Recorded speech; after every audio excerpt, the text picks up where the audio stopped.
بسم اللہ الرحمن الرحیم۔ حضرت طارق بن عبداللہ محاربی رضی اللہ تعالیٰ عنہ فرماتے ہیں کہ جب میں مدینہ منورہ حاضر ہوا تو میں نے دیکھا جناب رسول اللہ صلی اللہ علیہ وسلم منبر پر خطبہ دے رہے ہیں۔ میں نے سنا کہ آپ صلی اللہ علیہ وسلم فرما رہے تھے کہ دینے والا ہاتھ بلند ہے، یعنی باعث فضیلت ہے، سب سے پہلے اپنے اہل و عیال پر خرچ کرو، پھر اپنی ماں پر، پھر اپنے باپ پر، پھر اپنی بہن پر، پھر اپنے بھائی پر، پھر ان پر جو قریب ہوں، پھر جو ان سے قریب ہوں ان پر خرچ کرو۔ یہ مستدرک حاکم کی روایت ہے۔ اسی طرح ایک اور روایت حضرت کلیب بن منفعہ رحمۃ اللہ علیہ اپنے دادا سے نقل کرتے ہیں کہ وہ حضور پاک صلی اللہ علیہ وسلم کے پاس آئے اور پوچھا کہ اے اللہ کے نبی، میں کن کن کے ساتھ بھلائی کروں؟ حضور پاک صلی اللہ علیہ وسلم نے ارشاد فرمایا، اپنی ماں کے ساتھ، اپنے باپ کے ساتھ، اپنی بہن کے ساتھ، اپنے بھائی کے ساتھ، اور اس خادم یا غلام کے ساتھ جو تمہارے ساتھ رہتے ہوں۔ ان کا حق واجب ہے، ان پر صلہ رحمی کے طور پر خرچ کرو۔ یہ روایت سنن ابی داؤد کی روایت ہے۔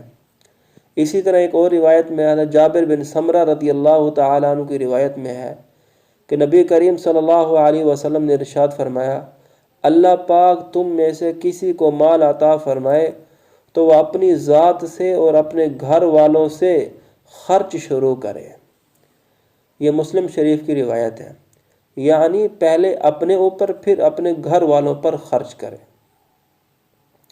اسی طرح ایک اور روایت ہے، حضرت جابر رضی اللہ تعالیٰ عنہ کی روایت ہے، حضور صلی اللہ علیہ وسلم نے ایک صحابی سے ارشاد فرمایا کہ پہلے اپنے سے خرچ شروع کرو، جو بچ جائے تو گھر والوں پر خرچ کرو، اب بھی کچھ بچ جائے تو رشتہ داروں پر خرچ کرو، اس کے بعد بھی بچ جائے تو اپنے آگے پیچھے دائیں بائیں والے پڑوسیوں پر خرچ کرو۔ یہ بھی مسلم شریف کی حدیث ہے۔ اب یہاں سے کیا معلوم ہوا؟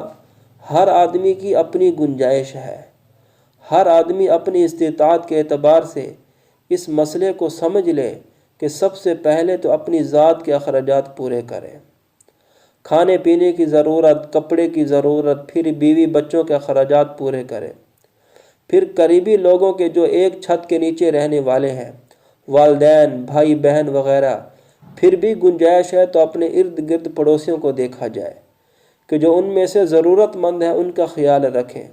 بہت سارے حقوق ہماری طرف متوجہ ہوتے ہیں۔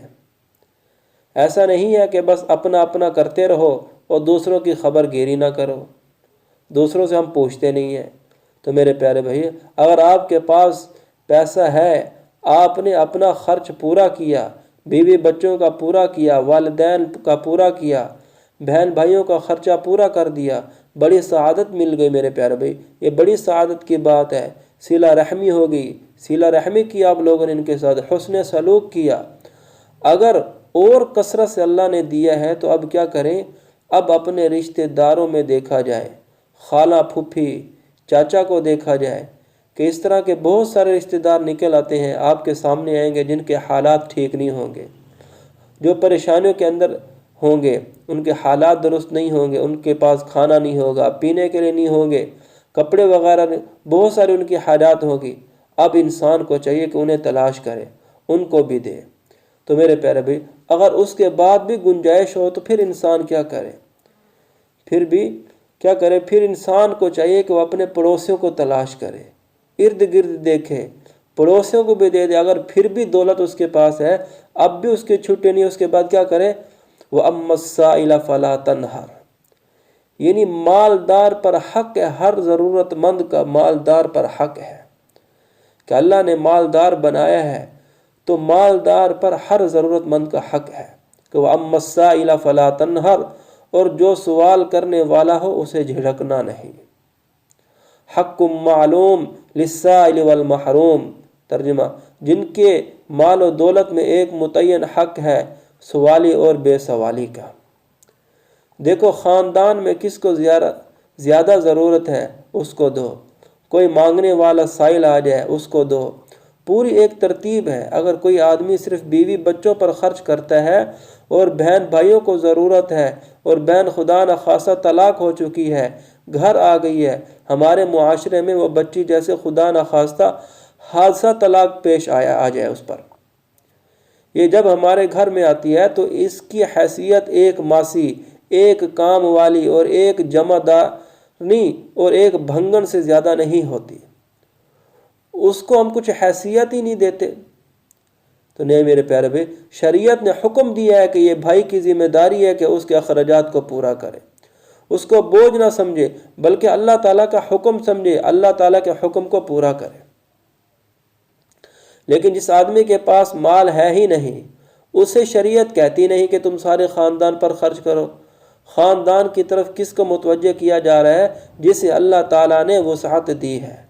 اب ایک آدمی کام کر رہا ہے، اس کی اچھی آمدنی ہے اور اس کے سگے بھائی کا کام نہیں ہے اور یہ اس پر خرچ نہیں کر رہا، تو کیا عند اللہ یہ شخص جسے اللہ تعالیٰ نے وسعت سے نوازا چھوٹ جائے گا؟ قریبی رشتہ دار مثلا خالہ پھوپھی وغیرہ آدمی کی ذمہ داری میں آتے ہیں، آدمی اپنے سارے خرچے پورے کر رہا ہے اور ان کی جائز ضرورت کو نہیں پوچھتا جبکہ اس کے پاس گنجائش بھی ہے، تو قیامت کے دن اسے اپنے رشتہ داروں سے متعلق جواب دینا ہوگا۔ خرچ اللہ تعالیٰ اور نبی کریم صلی اللہ علیہ وسلم کے بتائے ہوئے طریقے پر ہی کرنا ہے۔ تو میرے پیارے بھائی، ہم ہر ایک کا خیال رکھیں، اللہ نے جتنی وسعت دی ہے اتنا خرچ کریں، جتنا اللہ کے راستے میں خرچ کریں گے، اللہ کے بندوں پر خرچ کریں گے، اللہ اتنا زیادہ انسان کو عطا فرمائے گا۔ اللہ پاک سے دعا، اللہ پاک مجھے اور آپ کو عمل کرنے کی توفیق دے۔